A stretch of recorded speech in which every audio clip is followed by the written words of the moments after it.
Good evening everyone welcome to today's class. बंधुरा आजकेर क्लासे आमरा प्रोनाउन निये आलोचना करब। प्रोनाउन जेटाके आमरा बांगलाय बोले थाकी सर्वनाम, आमरा नाउनेर परिबर्ते व्यवहार करे थाकी। तो कि रकम एटा व्यवहार करी आमी बांगलाय किछु वाक्य बोलছি, आपनारा एकटु खेयाल करुन। मने करुन जे राजू एवं सागर दुई बंधु। तो आमरा एरकम किछु कथा बोलছি, राजू एवं सागर दुई बंधु, राजू एवं सागर प्रतिदिन स्कूले जाए, राजू एवं सागर प्रतिदिन एकसाथे स्कूल थेके फिरे। तो प्रत्येकटा कथाते यदि आमी एरकम राजू एवं सागर बोलते थाकि ताहले किन्तु कथाटा श्रुतिमधुर मने होबे ना। एखानेई प्रोनाउनेर काजटा मूलत प्रोनाउन कि करे, এই যে নাউনগুলো আছে তাদের পরিবর্তে বসে বাক্যকে সিম্পল করে এবং বাক্যকে একটু শ্রুতিমধুর করে। তো আজকের ক্লাসে আমরা দেখব যে প্রোনাউন কত প্রকারের, কখন কখন কোন কোন ক্ষেত্রে তাদেরকে আমরা ব্যবহার করে থাকি এবং প্রোনাউন ব্যবহারের বিশেষ কিছু নিয়ম। তো চলুন ক্লাস শুরু করা যাক। তার আগে একটা ছোট্ট অনুরোধ, আমার চ্যানেলটি সাবস্ক্রাইব করে নেবেন এবং সাবস্ক্রাইবের পাশে থাকা বেল আইকনটিতে প্রেস করে নেবেন যেন ভিডিও প্রকাশের সাথে সাথে আপনাদের ডিভাইসে নোটিফিকেশন চলে যায়। চলুন আমরা ক্লাস শুরু করি। প্রোনাউন কি জিনিস সেটা আমরা জানলাম যে সেটা নাউনের পরিবর্তিতে ব্যবহৃত হয় এবং বাক্যকে শ্রুতিমধুর করে। এবার একটু আমরা দেখে নেই যে প্রোনাউন কত প্রকারের হয়ে থাকে। প্রোনাউনকে আসলে বিভিন্ন ভাগে ভাগ করা হয়েছে। আমি বোর্ডে কিছু লিখেছি, আমরা প্রথমটা খেয়াল করি। প্রথমটা কি? Subjective pronoun. সেগুলো কোনগুলো? এগুলো হচ্ছে কি, যেমন I, you, he, she, they, we, it. এগুলোকে সাবজেক্টিভ প্রোনাউন কেন বলছি? কারণ এগুলো সাবজেক্ট আকারে ব্যবহৃত হয় এবং এদের দ্বারা বোঝায় যে কেউ একজন কাজটা করছে।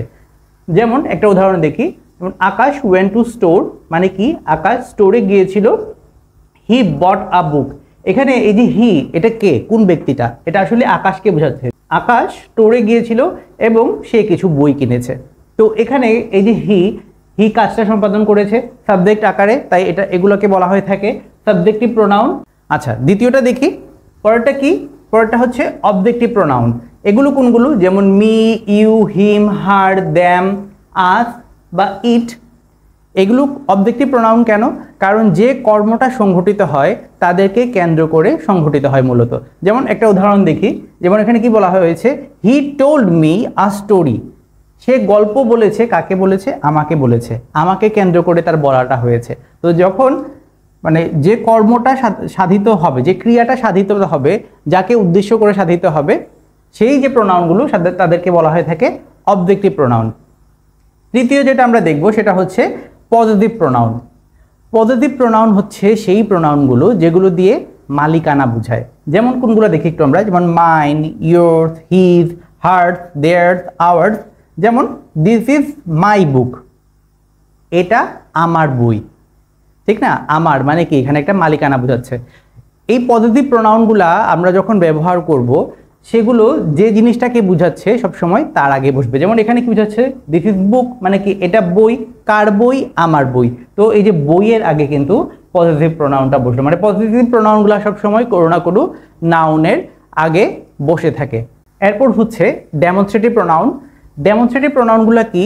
এগুলা যে কোনো কিছুকে নির্দিষ্ট করে বোঝাতে ব্যবহৃত হয়। কোনগুলো? সেগুলো হচ্ছে যেমন দিস, দ্যাট, দিস, দোজ। যেমন this is the book I was looking for. কোনো একটা বই খোঁজা হচ্ছে, তার মানে কি সেটা নির্দিষ্ট করে বোঝানো হয়েছে। তাহলে কি this is the book I was looking for, মানে নির্দিষ্ট করে ওই বইটাই বোঝানো হচ্ছে যেটাকে খোঁজা হচ্ছিল। তারপরেটা কি? তারপরেটা হচ্ছে ইন্টারোগেটিভ প্রোনাউন। ইন্টারোগেটিভ প্রোনাউন হচ্ছে সেই প্রোনাউনগুলো যেগুলো ব্যবহার করে আমরা প্রশ্ন করে থাকি। যেমন দেখুন কি আছে, হু, হুইচ, হোয়াট, হুম, হুথ এবং আরও আছে, আপনারা নিশ্চয়ই জানেন, হোয়ার, হোয়েন। এগুলোকে বলা হয়ে থাকে ইন্টারোগেটিভ প্রোনাউন। যেমন আমরা বলতে পারি প্রশ্ন করার ক্ষেত্রে, যেমন দরজায় কেউ দাঁড়িয়ে আছে, তো আমরা বলতে পারি কি, who is at the door, দরজায় কে। তো এরকম প্রশ্ন করতে যে প্রোনাউনগুলো ব্যবহৃত হয় তাদেরকে বলা হয়ে থাকে ইন্টারোগেটিভ প্রোনাউন। তারপর হচ্ছে কি, ইনডেফিনিট প্রোনাউন। ডেফিনিট মানে নির্দিষ্ট, আর ইনডেফিনিট মানে কি? তাহলে তার উল্টাটা অনির্দিষ্ট। অনির্দিষ্ট করে যখন কোনো কিছু বোঝানো হয়ে থাকে তখন ইনডেফিনিট প্রোনাউনটা ব্যবহৃত হয়। আগে একটা উদাহরণ দেখি, তাহলে বুঝতে সুবিধা হবে কেন এটাকে ইনডেফিনিট বলা হচ্ছে। যেমন someone left the door open, দরজাটা কেউ খোলা রেখে দিয়েছে। কে খোলা রেখে দিয়েছে এটা কিন্তু আমরা নির্দিষ্ট করে জানি না, কে করেছে সেটা আমরা জানি না। এরকম অনির্দিষ্টভাবে যখন কোনো কিছুকে বোঝানো হবে যে প্রোনাউনগুলোকে দিয়ে, তাদেরকে বলা হয় থাকে ইনডিফিনিট প্রোনাউন। সেগুলো কোনগুলো? সেগুলো হচ্ছে যেমন সাম, যেমন এখানে ব্যবহৃত হলো সামওয়ান, এটা সামওয়ান সামবডি হতে পারে, ঠিক একই রকম আছে এনিওয়ান এনিবডি বা এনিথিং, সামথিংও হতে পারে, এভরিওয়ান এভরিবডি এভরিথিং, তারপর কি none, all, many, much, little, few, এইগুলোকে বলা হয়ে থাকে ইনডিফিনিট প্রোনাউন। এরপর আমরা যে প্রোনাউনটা দেখব সেটা হচ্ছে কি ডিস্ট্রিবিউটিভ প্রোনাউন। ডিস্ট্রিবিউটিভ প্রোনাউন কোনগুলো? এগুলো হচ্ছে যেমন ইচ, এভরি, আইদার, নাইদার। এগুলা কি বোঝায়? যেমন ধরুন একটা গ্রুপ আছে, কোনো একটা জিনিসের গ্রুপ বা কোনো ব্যক্তিদের গ্রুপ, তাদের মধ্যে প্রত্যেককে যখন আলাদা আলাদা করে বোঝানো হবে, মানে একজন একজন করে বোঝানো হবে, তখন এই প্রোনাউনগুলো ব্যবহৃত হয়। যেমন দেখুন কি দেয়া আছে, each of us received a gift, মানে কি এখানে আমরা যতজন ছিলাম প্রত্যেকে একটা করে উপহার পেয়েছি। তার মানে কি এখানে যারা ছিল গ্রুপের যতজন ছিল প্রত্যেকেই কিন্তু আলাদা আলাদা করে উপহার পেয়েছে। তো এরকম করে কোনো একটা গ্রুপের মধ্যে যারা আছে বা যাই আছে তাদের প্রত্যেকটিকে বা প্রত্যেক জনকে যখন আলাদা আলাদা করে বোঝানো হবে, সেটাই হচ্ছে ডিস্ট্রিবিউটিভ প্রোনাউন। এরপর আমরা যেটা দেখব সেটা হচ্ছে রেসিপ্রোকাল প্রোনাউন। রেসিপ্রোকাল প্রোনাউন তখন ব্যবহার করা হয় যখন একটা সেন্টেন্সের মধ্যে দুইটা ব্যক্তি রয়েছে এবং তারা একজন আরেকজনের সাথে কোনো একটা অ্যাকশন বা রিঅ্যাকশন বা রিলেশন রয়েছে, এরকম বোঝানো হয়ে থাকে। এগুলোর ক্ষেত্রে ব্যবহার করা হয় কোনটা? ইচ আদার বা এনি আদার। যেমন দেখুন, they help each other clean the house, তারা বাড়িটা পরিষ্কার করতে একে অপরকে সাহায্য করেছে। তো এখানে একজনের সঙ্গে অন্যজনের একটা ইন্টারাকশন বা সম্পর্ক রয়েছে, এরকম যখন বোঝানো হয় সে সকল ক্ষেত্রে রেসিপ্রোকাল প্রোনাউনটা ব্যবহার করা হয়। তারপর যেটা দেখবো আমরা সেটা হচ্ছে রিফ্লেক্সিভ প্রোনাউন। রিফ্লেক্সিভ প্রোনাউনটা হচ্ছে যখন যে কর্তা আছেন তিনি তার নিজেকে বুঝাবেন, সে সকল ক্ষেত্রে রিফ্লেক্সিভ প্রোনাউনটা ব্যবহার করা হয়ে থাকে। রিফ্লেক্সিভ প্রোনাউনের শেষে সাধারণত দেখবেন যে সেলফ লাগানো থাকে। সেলফ একবচন হলে, আর যদি বহু বচন হয় তাহলে সেলফ। যেমন myself, yourself. Them সেলফের ক্ষেত্রে হয়ে গেছে কি themself, himself, herself, oneself, itself, এরকম করে সেলফ যুক্ত যে প্রোনাউনগুলো সেগুলো হচ্ছে রিফ্লেক্সিভ প্রোনাউন। একটা উদাহরণ দেখি, যেমন কি বলা হয়েছে, I did it my self, মানে আমি এটা নিজে নিজে করেছিলাম। তো যখন কোনো একটা প্রোনাউন সে নিজে ওটা করেছে এরকম বুঝাবে জোর দিয়ে, সে সকল ক্ষেত্রে রিফ্লেক্সিভ প্রোনাউন ব্যবহৃত হয়। এবং তারপরে রয়েছে রিলেটিভ প্রোনাউন। সেগুলো কোনগুলো? যেমন হু, হুইচ, হোয়ার, হুম, হোয়েন। এখন কথা হচ্ছে এগুলোকে দেখতে অনেকটা ইন্টারোগেটিভ প্রোনাউনের মতো লাগছে, তাই না? যখন প্রশ্ন করার জন্য এগুলা ব্যবহৃত হবে তখন এগুলো হচ্ছে ইন্টারোগেটিভ প্রোনাউন। আর যখন এগুলো রিলেশন বুঝাবে, রিলেটিভ মানে কি আত্মীয়, তাই না? তো এখানে রিলেশনটা কিভাবে হচ্ছে উদাহরণটা দেখি আমরা, তাহলে ক্লিয়ার হবে। কি বলেছে দেখেন, the boy who came yesterday is my friend.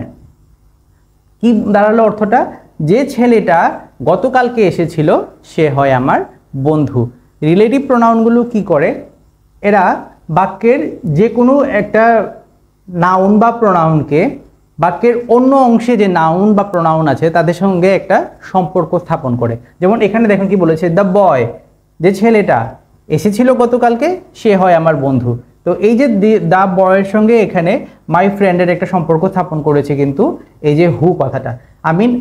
যখনই এই ধরনের কোনো প্রোনাউন বাক্যের একটা অংশের সাথে অন্য অংশের সম্পর্ক স্থাপন করবে সেগুলাকে আমরা বলবো রিলেটিভ প্রোনাউন। প্রোনাউনের প্রকারভেদে আমরা দেখলাম 10 ধরনের প্রোনাউন রয়েছে। এবার আমরা একটু দেখি যে প্রোনাউন আমরা কিভাবে ব্যবহার করি। বোর্ডে লেখা উদাহরণটা খেয়াল করি। যেমন কি দেয়া আছে, শম্পা ইজ মাই ক্লাসমেট, মানে কি শম্পা হচ্ছে আমার ক্লাসমেট। তারপর কি বলা হয়েছে, ড্যাশ ইজ মাই ফ্রেন্ড। এখন এখানে আসলে আমরা কি বসাতে পারি? শম্পা দ্বারা কিন্তু একটা মেয়ের নাম বুঝিয়েছে। যখন কোনো মেয়ের ক্ষেত্রে একজন বুঝাবে, আমরা যখন তার পরিবর্তে, নামের পরিবর্তে প্রোনাউন বসাবো তখন আমরা বসাবো শি। এটা আশা করি আমরা সবাই জানি। আর যদি পুরুষ হয় সেক্ষেত্রে বসাবো আমরা হি। আর যদি একের অধিক হয় সেক্ষেত্রে বসাবো আমরা দে। যদি বস্তু বুঝায় বা ইতর প্রাণীবাচক কোনো কিছু বুঝায়, মানে মানুষ ছাড়া অন্য কোনো প্রাণী, তাহলে আমরা বসাবো ইট। আচ্ছা, এরপর একটু দেখি কি বলা হয়েছে, অলওয়েজ সিট টুগেদার। তার মানে কি বলা হয়েছে যে সে তার ক্লাসে পড়ে, সে তার বন্ধু এবং তারা সবসময় হয়তোবা ক্লাসের সময় একসাথে বসে। তাহলে এখানে কাদের কি বুঝিয়েছে? তারা, তাই না? তারা দুজন। তাহলে এক্ষেত্রে কি হবে? উই, মানে কি উই অলওয়েজ সিট টুগেদার, মানে কি আমরা সবসময় একসাথে বসি। কিছু স্পেসিফিক ব্যবহার আছে আজকের ক্লাসে যেগুলো আমরা দেখব। যেমন যদি কখনো আমরা এরকম দেখি যে ফার্স্ট পারসন এর সাথে অন্য যে কোনো পারসন অ্যান্ড দ্বারা যুক্ত হয়েছে, তাহলে তারপরে আমাদেরকে সবসময় বসাতে হবে আওয়ার। যেমন একটু উদাহরণ আমরা দেখি, এ দেখুন কি দেয়া আছে, ইউ অ্যান্ড আই। এখানে আইটা হচ্ছে ফার্স্ট পারসন, ইউটা হচ্ছে সেকেন্ড পারসন। বা যদি এরকম বলা হতো আই অ্যান্ড হি বা শি অ্যান্ড আই, মানে আই এর সাথে যখন অন্য যে কোনো পার্সন অ্যান্ড দ্বারা, মানে অন্য যে কোনো পার্সনে থাকা প্রোনাউন বা অন্য যে কোনো নাম যদি অ্যান্ড দ্বারা যুক্ত থাকে, তখন আমাদেরকে কি করতে হবে, পরে আমরা যে প্রোনাউনটা বসাবো সেক্ষেত্রে আমাদেরকে বসাতে হবে আওয়ার। তাহলে কি হয়ে যাবে, you and I have prepared our project. কিন্তু যদি কখনো আমরা এরকম দেখি যে সেকেন্ড পারসন এবং থার্ড পারসন অ্যান্ড দ্বারা যুক্ত হয়েছে, সেকেন্ড পারসন কোনটা, সেকেন্ড পারসন হচ্ছে ইউ, এবং থার্ড পারসন সেটা হতে পারে কি হি, শি, বা যে কোনো একজনের নাম হতে পারে, যেমন এখানে নাম দেয়া আছে যেমন সালাম অ্যান্ড ইউ, সেক্ষেত্রে কি হবে, পরবর্তী যে প্রোনাউনটা বসবে সেটা কিন্তু হবে ইয়োর। তাহলে কি হয়ে গেল, Salam and you perform your duty. যদি কখনো এরকম হয় যে কোনো বাক্যে একই সঙ্গে আমরা তিনটা পার্সনই ব্যবহার করছি, মানে ফার্স্ট পার্সন, সেকেন্ড পার্সন এবং থার্ড পার্সন তিনটা পার্সনই ব্যবহার করছি, সে সকল ক্ষেত্রে প্রথমে আমরা ব্যবহার করব সেকেন্ড পার্সন, তারপরে হচ্ছে থার্ড পার্সন এবং তারপরে হবে ফার্স্ট পার্সন। যেমন এই উদাহরণটা আমরা দেখি, যেমন you, he and I went there for work. সেখানে কাজের জন্য তুমি, সে এবং আমি গিয়েছিলাম। তো এখানে এই সে জায়গাতে কোনো নামও হতে পারে। আর যদি কখনো এমন হয় যে কোনো একটা দোষ হয়েছে এবং সেই দোষটা স্বীকার করা হচ্ছে, সে সকল ক্ষেত্রে আমরা প্রোনাউনগুলো এরকম ব্যবহার করব, প্রথমে ফার্স্ট পারসন, তারপরে সেকেন্ড পারসন, তারপরে থার্ড পারসন। যেমন এখানে কি দেয়া আছে, I, you and he are guilty for our misdeed. Guilty মানে দোষী, মিসডিড মানে হচ্ছে কৃতকর্ম, আমাদের খারাপ কর্মের জন্য বা আমাদের খারাপ কৃতকর্মের জন্য আমরা দোষী। তো যখন আমরা দোষ স্বীকার করব এরকম বোঝানো হবে, তখন আমরা প্রোনাউনগুলো বসাবো এরকম 1, 2, 3, মানে first person, second person, third person এই আকারে। আর নর্মালি যদি তিনটাই একসাথে যুক্ত হয় তাহলে এরকম হবে second person, third person, first person. তো আশা করি প্রোনাউনের এই যে প্রকারভেদ এবং নিয়মগুলো আমরা দেখলাম, আপনারা যখন ইংরেজিতে কথা বলবেন তখন আপনাদের কাজে লাগবে। আজকের ক্লাস এই পর্যন্তই। আরও কোনো কিছু জানার থাকলে কমেন্টে আমাকে জানাবেন। সকলে ভালো থাকুন, সুস্থ থাকুন, চ্যানেলটি সাবস্ক্রাইব করুন এবং বন্ধুদের মাঝে ভিডিওগুলো শেয়ার করুন। সকলেই ভালো থাকুন। Good night.